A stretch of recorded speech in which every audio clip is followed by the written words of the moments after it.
За сайн байцгаана guys. Контентер уулзаагүй нэлээд удсан байна. Тэгээд шууд контенттэй оръё. Өнгөрсөн 7 хоногт болсон Google-ийн танилцуулсан зүйлсийг тайлбарлая.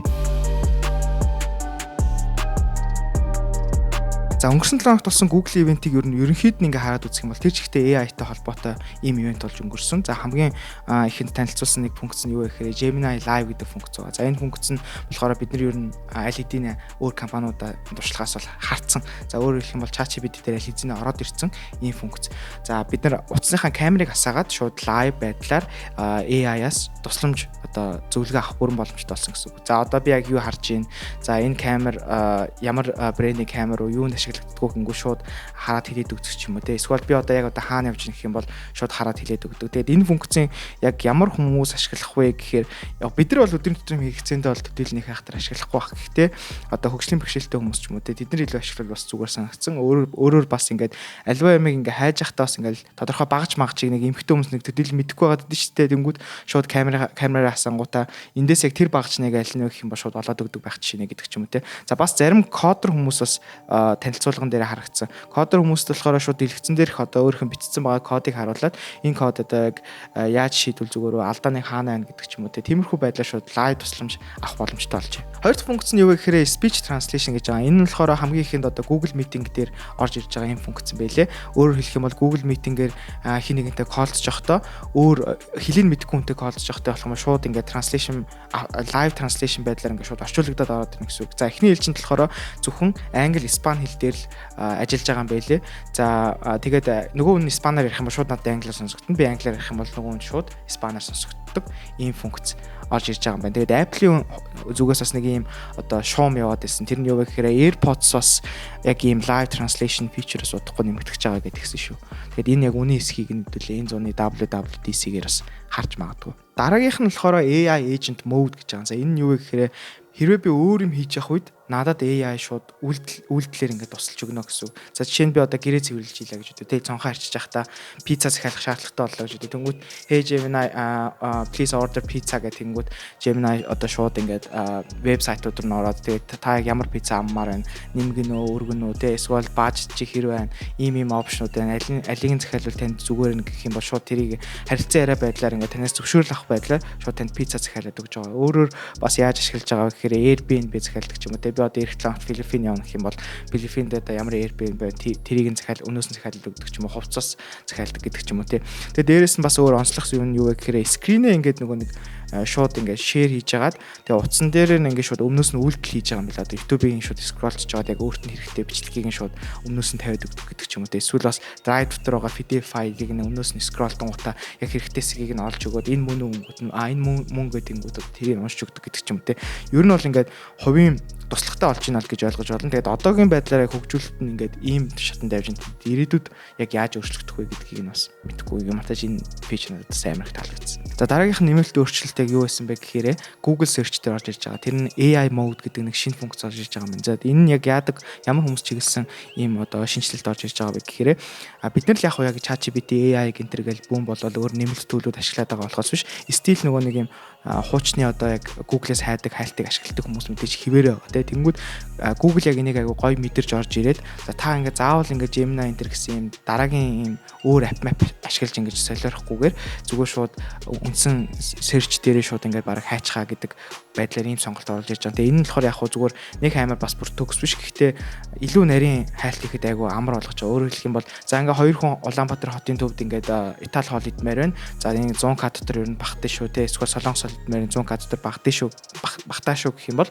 яг тэрэнд нь багтаас опшнуудын шүү санал болгодог ч юм уу те. Тэгээ эндээс ингээ шууд цаг авах гингүүт шууд цаг авах гэдэг бат нь харагддаг ч юм уу. Эсвэл хувцас одоо захиалъя ийм сайзны ийм өнгийн энэ одоо 100-ны хувцас ингээд сонгомоор байна гэж шууд хайлт хийчих юм бол тэрнтэй холбоотой опшнуудыг санал болгодог чинь. Тэгээ бас үнийхэн range менжийг бас ингээд хитээс хитний хооронд ер нь үнийн төвтэй хувцас аммаар гэдэг бас ингээд ороод өгчдөг. Нэг тиймэрхүү опшнтэй AI mode гэдэг бас юм яг үндсэн хайлтын стандарт орж иж байгаа юм гоё функц байл шүү. За энэ функц болохоор илүү сошиалаар бас нэлээд viral явсан гэх юм уу. Virtual try on гэдэг функц. Тэгээ одоогийн байдлаар зүгээр юм демо тестийн байдал дээр явж байгаа. Тэгээд уул нь Америкт байгаа хүмүүс байх юм бол энэ функцийг бас тестлэх бүрэн боломжтой байл. Та өөрийнхөө ингээд зургийг ингээд дараад тэгээд өөрийнхөө биеийн дээрээ өөрийнхөө авахыг хүсэж байгаа бүх одоо хувцснуудаа ингээд тааруулж болно. Тэгээ одоо шууд даашин зөмсмөр явах юм бол тэр даашин за шууд өөрийнхөө биен дээр яаж харагдахыг шууд харуулж болдог гэдэг ч юм. Эсвэл өөрийнхөө одоо аммаар байгаа джинсийг шууд өөр дээр яаж харагдахыг шууд ингээд зураг генерейт байдлаар ингээд шууд гаргаад ирж байгаа гэсэн. Таны одоо хөлний хэсэг дээр чинь тэр одоо хувцсыг ингээд бие чи айгуу гой мэдрээд ингээд генерейт хийгээл гаргуулж танд харуулж байгаа гэсэн. Тэгээд ийм фичерийг болохоор айгуу олон ютубер контент креатор бас нэг Америкт дэдэг хүмүүс тестлээд үзсэн байлээ. Тэгээд иймэрхүү бас гоё шинэ өөрчлөлт ирээдүйд орж ирж магадгүй юм биш. За төгсгөлийн яг онцлог шинэ модулийг Google танилцуулсан. Тэр нь Veo 3 гэдэг нэртэй одоо видео генерейт хийдэг модулийнхаа дараагийн үеийг танилцуулсан. Тэгээ тэр модуль нь энэ удаад яг юугаараа өөр болж гарч ирсэн бэ гэхээр илүү физик шинж чанарыг мэдэрдэг болсон гэсэн үг. Илүү одоо AI-аар ингээд зураг одоо видео генерейт хийхээр амар юм заримдаа жоохон юм байгалийн бодит бус харагддаг гэсэн бохоо. Одоо жишээл ChatGPT-ийн соороогоор видео генерейт хийнгүү зарим машинууд нь ерөөсөө амьдрал дээр байхгүй машинууд ч юм уу. Эсвэл хүмүүсийнх нь ингээд алхаан ингээд шал худлаа ингээд газраа мэдрэхгүй алхаж малхдаг ч юм уу тий. Энэ Veo 3 гэдэг модуль бол бүр яг цэвэр ингээд бүр яг бодит ингээд яг хүн ингээ баг камер тавьж байгаа бичсэн юм шиг киноны хэсгүүл шиг юмнуудыг ингээд генерейт хийж харуулсан байгаа. Тэгээд энэ модель бол одоо бас яг ингээд демо байдлаар явж байгаа. Тэгээд удахгүй хизээ паблик болохыг нь бол хэлж мэдэхгүй байна. Гэхдээ ямар ч тач ингээд бүр үнэхээр бодит юм шиг видеонд генерейт хийж байгаа. Тэгээд энтэйгээ уялдаад бас Google юу танилцуулсан бэ гэхээр native audio generating бас ийм модельд танилцуулсан. Тэр нь болохоор яг ингээд бүр яг л хүн ярьж байгаа юм шиг сонсогддог. Одоо заримдаа ингээд GPT ч юм уу Gemini-тай ингээд ярихад ингээд үнэхээр AI-тай ярьж байгаа нь мэдэгдэж шүү дээ. Энэ дээр бол бүр яг ингээд хүнтэй утсаар ярьж байгаа юм шиг team audio-г гаргаж авах боломжтой болсон. Тэгээд энэ хоёрыг хооронд нь ингээд sync хийчихэнгүүт бүр яг Canon-ы хэсгийг бураг ингээд шууд генерейт хийсэн юм шиг болгож ирээ. Тэгээд яг ямархуу видеонууд байсан бэ гэдгийг нь одоо та бүхэнд харуулъя. The microfilm is in your ticket. They're watching the north exit. Use the service tunnel. This ocean, it's a force, a wild, untamed might. And she commands your awe with every breaking light. За тэгээд өнгөрсөн 7 хоногт Google-ийн I/O 2025 арга хэмжээнд дээр болсон онцлог зүйлс гэх юм бол нэг юм байна. Тэгээд бид нар ер нь хангалтаас өдөр тутамд ашиглаж болох фичер чиг санагцсан. Надад тэр одоо Gemini Live-ыг бол одоо жишээ нь ном уншиж байхдаа ингээд энэ үгийг одоо англиар ном уншиж байхдаа энэ үгийг одоо юу гэж ойлгуул зүгээр гэх юм бол шууд хэлээд өгчдөг ч юм уу те ингээд утасныхаа скриныг шеэр хийж байгаа бас ашиглаж болт юм билээ.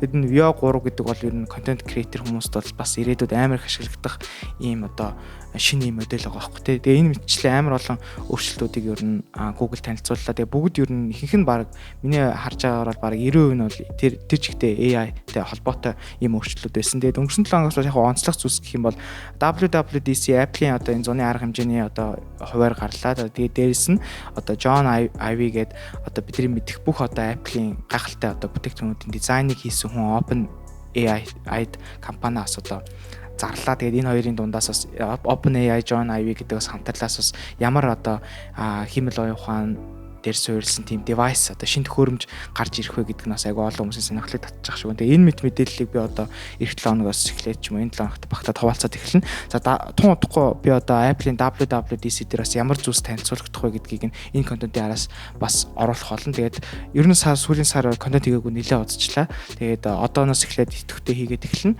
Тэгээд хамгийн сүүлд нь хэлэхэд манай контентыг одоо үздэг хүмүүсийн 80% нь subscribe дараагүй гэдэг байлээ guys. 80% гэдэг бол бусад хүмүүстэй харьцуулахад бол маш өндөр тоо. Тиймээс та бүхэн яг одоо манай энэ арараас гарах олон контентуудын үеэр хонхон дээр дарахаа битгий мартаарай. Тэгээ хонхон дээр дарах юм бол та бүхэн сануулга мэдээж очино. За хоёр талаараа яг одоо subscribe хийгээрэй гэж хүсэж байна. Guys, тэгээд дараагийн контент дээр уулзлаа. Түр бай.